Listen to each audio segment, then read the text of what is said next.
नमस्कार আমি রঙ্গজিৎ রায় nature of the ক্যানভাসের ডিরেক্টর। আমরা এখানে প্রায় 15 থেকে 20 জন আর্টিস্ট মিলে কাজটা করছি। এটা একটা স্ট্যান্ডার্ড পূর্ণিমা। আমরা চারিদিকে দেখছি যুদ্ধ বিগ্রহ লেগে চলেছে আমাদের ভারত, পাকিস্তান, ইসরায়েল, বিভিন্ন দেশে, এবং শুধু দেশ নয়, আমাদের সমাজের মধ্যে সবসময় একটা যুদ্ধ রব রয়েছে। তো আমরা গৌতম বুদ্ধ উনি ধ্যান করতেন এবং শান্তির প্রচার করে গেছেন, বার্তা দিয়ে গেছেন যে উনি একজন রাজ পরিবারের সন্তান ছিলেন এবং তিনি রাজধর্ম পরিত্যাগ করে সন্ন্যাসী ধর্ম গ্রহণ করে তিনি আজকে শান্তির প্রচার করে গেছেন গৌতম বুদ্ধ। তো ওনার আজকে জন্মদিন, আজ বুদ্ধ পূর্ণিমা। ওই জন্য আমরা এখানে বেশ কিছু আর্টিস্ট আমরা চাইছি যে সমাজে শান্তি ফিরে আসুক, সেই বার্তা নিয়ে আমরা এই কাজটা করছি। আর আমরা এই কাজটা সম্পূর্ণ বালিতেই করছি, স্যান্ড আর্ট। এটা আমরা একটা মিডিয়াম হিসাবে আমাদের বৈতানপুর চরমানাতে এটা আমরা এই স্যান্ড আর্ট করছি। সুস্মিতা রায়। আজকে একটা বিশেষ দিন, বুদ্ধ পূর্ণিমা, শ্রী বুদ্ধের জন্মদিন, আজকে জন্মোৎসব। আজকে আমরা একটা নেচার অফ দ্য ক্যানভাসের তরফ থেকে একটা স্যান্ড আর্ট আমরা এখানে আয়োজিত করেছি। এখানে তাও 15-20 জন আর্টিস্ট মিলে এখানে বিভিন্ন প্রান্ত থেকে বিভিন্ন আর্টিস্টরা এসছে। এখানে আমরা এক জায়গায় সমবেত হয়ে বুদ্ধদেবকে ডেডিকেট করে আমরা একটা আর্ট করছি, স্যান্ড আর্ট করছি। কি বার্তা দিতে চেয়েছেন? আমরা দেখতে পাচ্ছি বর্তমান পরিস্থিতিতে চারপাশে কি যুদ্ধ বিগ্রহের সমারোহ, কিন্তু গৌতম বুদ্ধ যেটা আমাদেরকে সবচেয়ে বড় আমাদেরকে মেসেজ দিয়ে গেছে, তিনি রাজধর্ম ত্যাগ করে তিনি শান্তির বার্তার জন্যে তিনি ধ্যান করেছেন, ধ্যান করে তিনি শান্তির জগতে প্রচার করতে চেয়েছেন। আজকেও আমরা এই বর্তমান পরিস্থিতিতে, দেশের যে যুদ্ধ পরিস্থিতিতে, আমরাও এই বার্তাটাই সমাজকে দিতে চাই যে চারপাশে যেন শান্তি বিরাজ করে।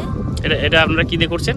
এটা আমরা সমর্থতায় বালি দিয়ে আর আঠা দিয়ে স্যান্ড আর্টের ওপরে। বালি দিয়ে কেন? কারণ হচ্ছে বালি একটা প্রকৃতির জিনিস, প্রকৃতির এর থেকে বড় প্রকৃতির দান এখানে বালি আর জল, মেন দুটো এটাই আছে। তাই হচ্ছে প্রকৃতি কেন্দ্রিক পুরো জিনিসটা হচ্ছে। কোথা থেকে এসেছেন? আমি এসেছি নবদ্বীপ থেকে। বর্ধমানের এই দামোদরের যে বালি, তো বাসে যেতে যেতে আমরা রোজই দেখি, কর্মসূত্রে এদিক ওদিক যাওয়ার ক্ষেত্রে দামোদরে পেরোতেই হয় এই ব্রিজ, এবং চারিদিকে শুধু এই বালি দেখে দেখে আমাদের যে শিল্পর কথা মনে পড়ে গেছে। এবং আমরা বেশ কয়েক বছর ধরেই এই দামোদরের চরে বেশ কয়েকটা কাজ করেছি। বিগত 2 বছর ধরে রঙ্গজিৎ কাজটাই প্রথম শুরু করেছে, আমরা তারপর থেকেই অনুপ্রাণিত হয়ে আমরা এই কাজকে ধরে রাখছি এবং আগিয়ে নিয়ে যাচ্ছি। তো আজকে বুদ্ধ পূর্ণিমার দিনে আমরা সকল বন্ধুরা এই ন্যারেটিভের এই নেচার অফ দ্য ক্যানভাসের সকল বন্ধুরা মিলিত হয়েছি। প্রায় আমরা 20 জনের মতন আছি। 2 দিন ধরে কাজ চলছে আমাদের এই কর্মশালা। তো আমাদের এবারের টপিক হচ্ছে বুদ্ধ পূর্ণিমা উপলক্ষে এই কাজ চলছে, এবং আমরা সমাজে শান্তির বার্তা দেওয়ার জন্য এই কাজ করছি। এবং প্রকৃতির মাধ্যম হিসাবে আমরা বালি, জল এই বেছে নিয়েছি, এবং আমাদের কাজ আপনারা দেখতে আসুন, ভালো লাগবে আশা করি। এখনও কাজ কিছুটা বাকি আছে। ওকে, ধন্যবাদ।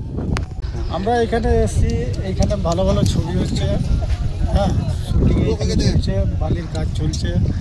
কি দেখতে পেলেন এসে? এখানে দেখলাম ভালো ভালো বালি দিয়ে মূর্তি তৈরি করা আছে। কিসের মূর্তি দেখলেন? বুদ্ধর মূর্তি দেখলাম। দিয়ে কেমন লাগছে দেখে? বালি দিয়ে তৈরি। আপনারা এখানে দেখেছেন আগে বালির কাজগুলো? না, এর আগে আমরা দেখিনি, এটা প্রথমবার দেখছি। আপনার নাম? রামলগন মাহাতো।